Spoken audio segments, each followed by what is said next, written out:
You were told that feudalism was a relic of the past, a system of lords and serfs that vanished with the Middle Ages. You were taught that we live in an era of freedom and opportunity, where hard work and savings are the keys to prosperity. But what if that's a carefully constructed illusion? The truth is, the system never really ended, it just evolved. It shed its robes and crowns for servers and code, and it has become more efficient and more pervasive than any medieval king could have dreamed. You're living in a new age of servitude, an era some thinkers are calling digital feudalism. You may not wear the coarse spun tunic of a peasant, but the chains are real. They're forged from algorithms, user agreements, and monetary policies you had no say in creating. Every day, you unknowingly toil on digital manners owned by a new aristocracy, the tech overlords and central bankers who dictate the terms of your existence. This isn't a conspiracy theory, it's a powerful lens for understanding the architecture of our modern economy. But seeing that architecture is the first step to escaping it. This isn't another video about saving a few dollars or picking the right stock. This is the blueprint for a strategic secession. It's the guide to building a private, sovereign, digital estate that this new ruling class cannot control, devalue, or seize. You pay fealty not to a king, but to a landlord through an app. You toil not in a field, but in a digital realm, generating wealth with every click, every search, and every post. You are, in effect, a digital serf, and you may not even know it. While you work, your savings are being devalued, and tech empires are built from your data. They have built a system they control. This video is the blueprint to strategically secede by building your own private digital estate, one they can't control or seize. To understand the prison, you have to see the bars. The bars of our modern cage aren't made of iron, but of information and currency. The system we inhabit has been given many names, the surveillance economy, the platform economy, but its nature is best described by the theory of Techno-Feudalism. And while it's a metaphor, it's a startlingly accurate diagnosis of our reality. In the old feudal system, power came from owning land. The lord owned the land, and the serfs were bound to it. They worked the land, and in exchange for a place to live and the lord's protection, they surrendered a huge portion of their labor. The serf wasn't a slave, but he wasn't free. His economic destiny was tied to land he didn't own. Today, the new land is digital. It's the vast, interconnected infrastructure of platforms, networks, and cloud servers controlled by a handful of giant corporations. Big tech companies like Google, Meta, and Amazon act as our contemporary feudal lords.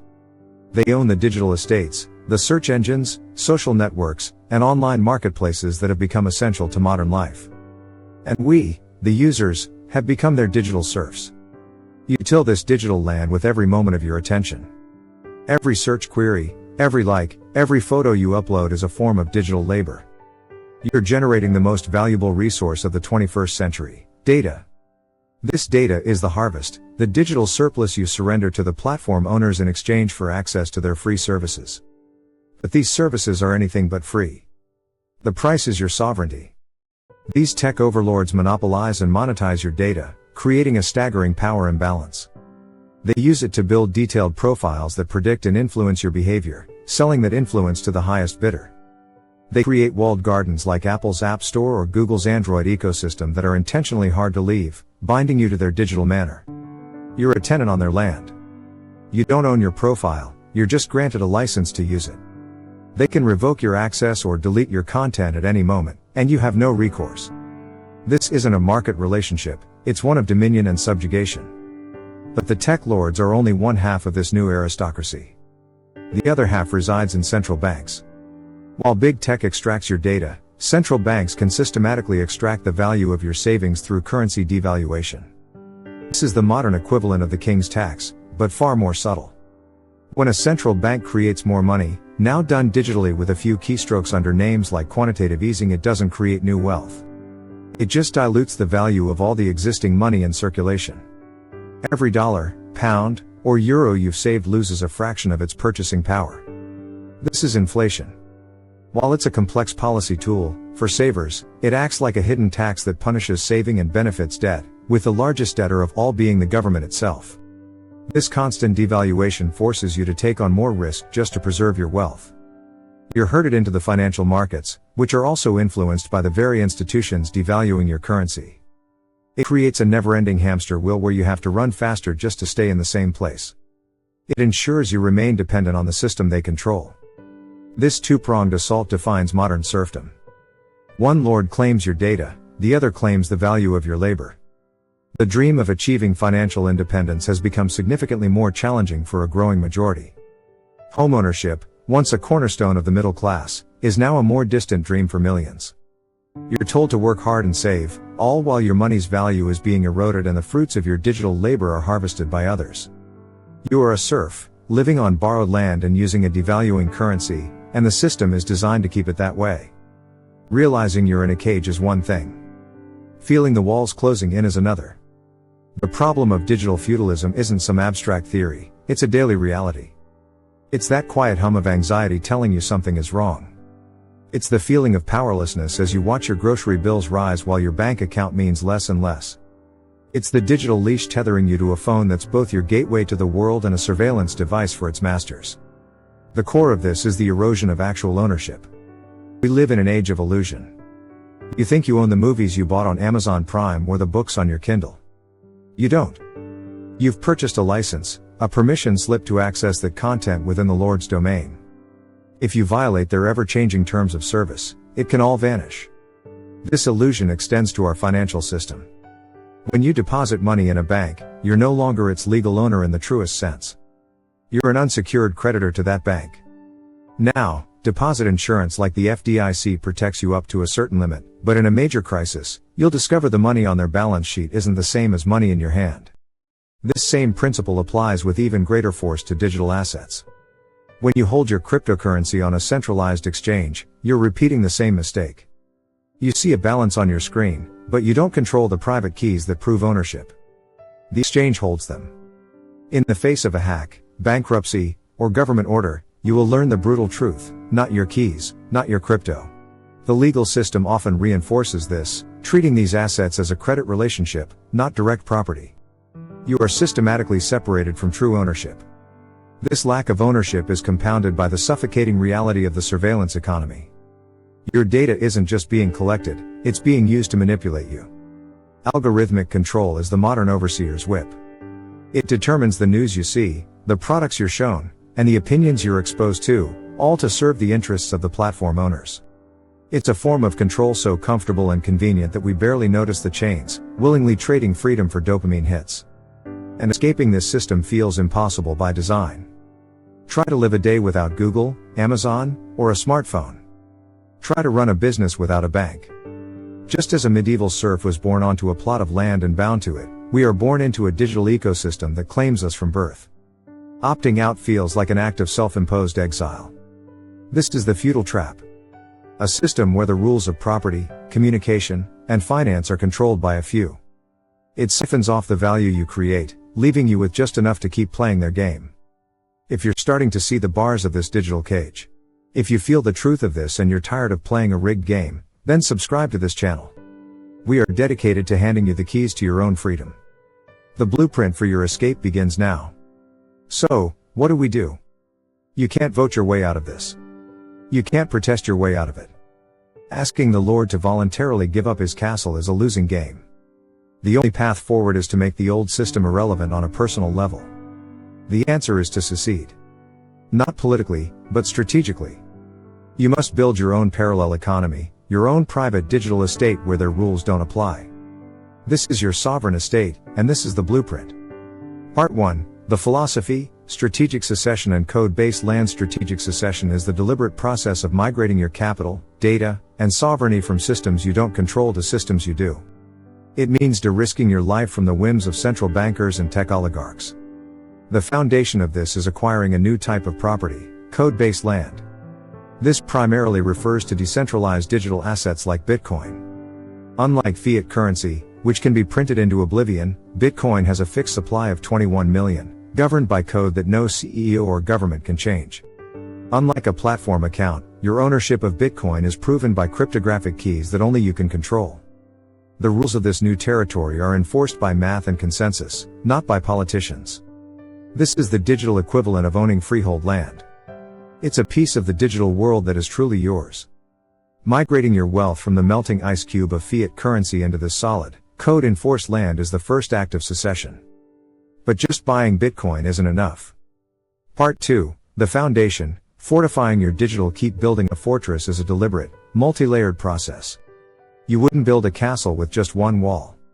Step 1. Reclaim your keys, the primacy of self-custody. This is the absolute bedrock principle. If you don't hold the private keys to your digital assets, you do not own them. Period. Holding assets on an exchange is a surrender of sovereignty. Self-custody means taking direct control using a hardware wallet. Devices like a ledger or a Trezor store your keys offline, allowing you to sign transactions without ever exposing them to the internet. This is the equivalent of taking your gold out of a bank vault and putting it in your own safe. Step 2. Build the walls. Multi-signature and MPC wallets. A true fortress has redundant defenses. The next layer is a multi-signature, or multisig, wallet. Imagine a vault that requires 2 or 3 different keys, held by different people, to be turned at the same time. That's a multisig wallet. A common 2 of 3 setup means you create 3 keys, but only need 2 to move funds. You could hold one on a hardware wallet, a second on a backup wallet in a different location, and a third with a trusted party.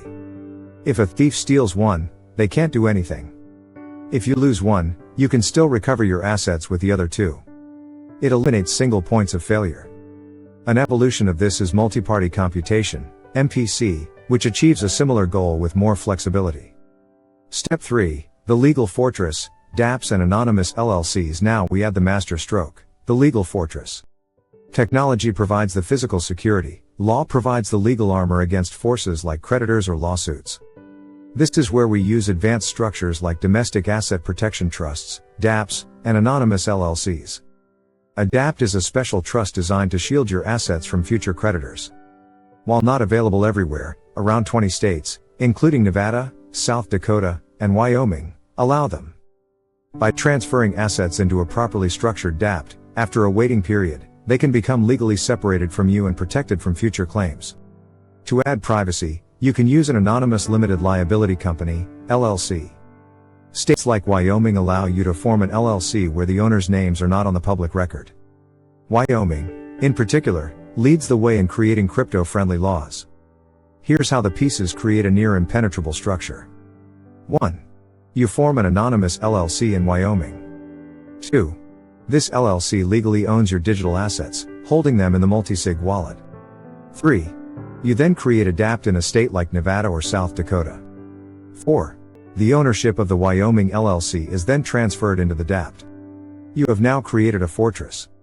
The assets are technically secure in a multisig wallet, owned by a private Wyoming LLC with a crypto-friendly legal home, which is itself owned by a DAPT that provides a powerful shield against creditors. You've separated the assets from yourself legally while maintaining ultimate control. Part 3, the architecture, integrating and governing your estate. A fortress needs a master plan. The regulatory environment is always shifting, as we've seen throughout 2025 and into 2026, with agencies trying to extend their control.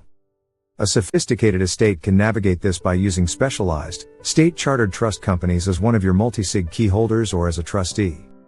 This adds a layer of regulatory compliance and an auditable trail without forcing you to surrender control. Crucially, this architecture also creates a plan for digital inheritance. Billions in assets have been lost forever simply because the owner passed away and no one knew how to access them. Your sovereign estate solves this. You don't write your private keys into the trust document. Instead, you create secure, offline instructions for your designated trustee, perhaps stored in tamper-evident bags in multiple bank deposit boxes. The trust document legally empowers your trustee to act on these instructions, guided by laws like the revised Uniform Fiduciary Access to Digital Assets Act, RUFADA, which gives fiduciaries the right to manage digital property. Your plan provides both the legal authority and the technical means for your estate to be passed on.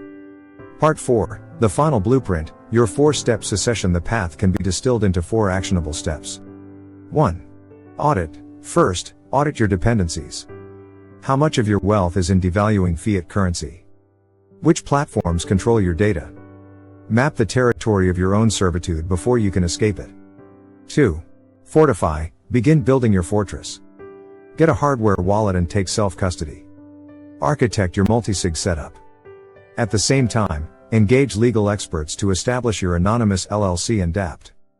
This is the most complex step, but it provides lasting protection. 3. Allocate, systematically migrate your capital. This isn't about day trading. It's about strategically reallocating long-term savings from assets designed to lose value into the sovereign, code-based land of Bitcoin, secured within your new structure. 4. Document, finalize your succession plan. Draft clear, secure instructions for your trustee. Ensure your will and trust documents explicitly reference your digital assets and the authority granted to your fiduciary under the law. This isn't a simple process. It requires diligence and a shift in mindset from a passive consumer to an active sovereign. But every step down this path is a step away from digital serfdom. You now have the blueprint. But even as you lay the first stone, the lords of the old world are planning their counterattack. The battle for control is escalating. To see what's coming next, click to watch our next video, The War on Custody, how they plan to rechain you, to understand the fight ahead and how to stay one step ahead. The system of modern feudalism isn't a conspiracy, it's an economic machine designed for extraction and control, keeping you on a treadmill chasing a prosperity that's always just out of reach. It reduces you to a data point and a consumer, a digital serf on fields you'll never own. But you don't have to accept this. The tools for emancipation are here. The code has been written.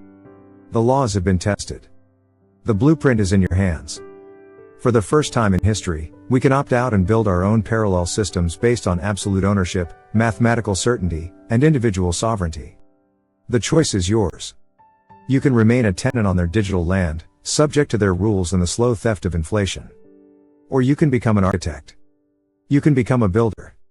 You can lay the foundations of your own sovereign digital estate, a legacy of freedom for you and your family. The digital drawbridge is open. It's time to cross it.